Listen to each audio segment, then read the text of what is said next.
அனைவருக்கும் வணக்கம். நான் மலர்விழி. இன்னைக்கு என்ன செய்ய போறோம்னா சேமியா பாயாசம் செய்ய போறோம். பாயாசனாலே பண்டிகை நாள்லையும் நம்ம வீட்டில் விசேஷ நாள்லையும் முதல்ல செய்யறது பாயாசம் தான். அந்த பாயாசம் எப்படி செய்யறதுன்னு வாங்க பார்க்கலாம். பாயாசம் செய்யறதுக்கு முதல்ல 1/2 கப் ஜவ்வரிசியை லேசாக வறுத்து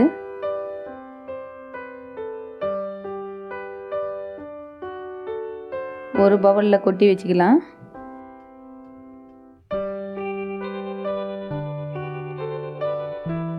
அதுக்கப்புறம் 1/4 கப் ரவை எடுத்துக்கலாம்.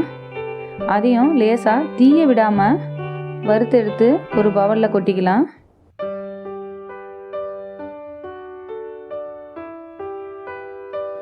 ஒரு பாத்திரத்தில் 1 டம்ளர் தண்ணியை விட்டுக்கலாம்.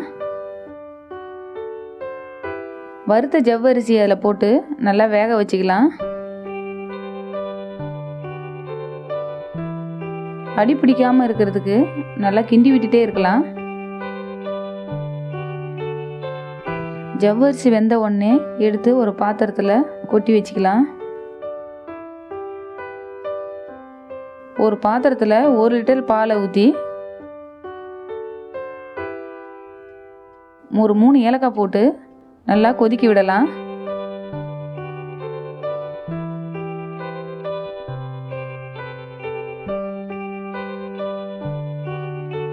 பால் நல்லா கொதித்த உடனே வேக வச்ச ஜவ்வரிசியை சேர்த்துக்கலாம்.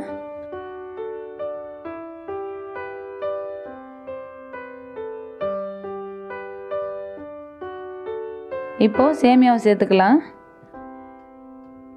அது கூட 1/4 கப் ரவையும் சேர்த்து நல்லா கலக்கி விட்டுக்கலாம். இல்லைனா கட்டி கட்டியாக ஆயிடும் ரவை, அதனால நல்லா கலக்கி விட்டுட்டே இருக்கணும். இப்போ சர்க்கரை 1/2 கப் அளவு சேர்த்துக்கலாம்.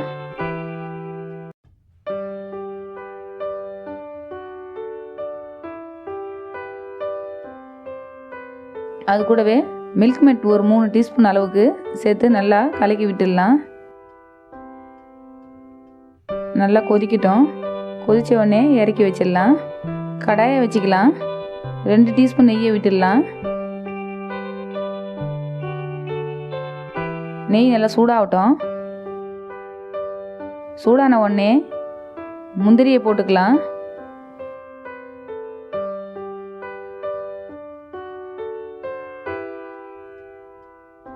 முந்திரியா கூடயே வெள்ளரி விதையும் சேர்த்து லேசாக வறுத்துக்கலாம்.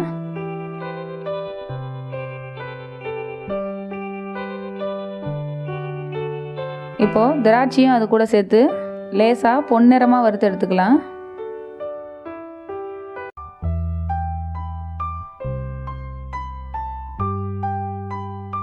அதை பாயாசத்தில் எடுத்து கொட்டிடலாம்.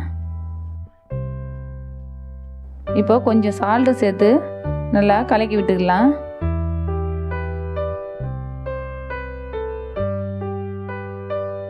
அவ்வளோதான், பாயாசம் ரெடி ஆயிடுச்சு. இந்த மாதிரி பாயாசம் நீங்களும் உங்கள் வீட்டில் செஞ்சு பாருங்கள், சூப்பராக இருக்கும்.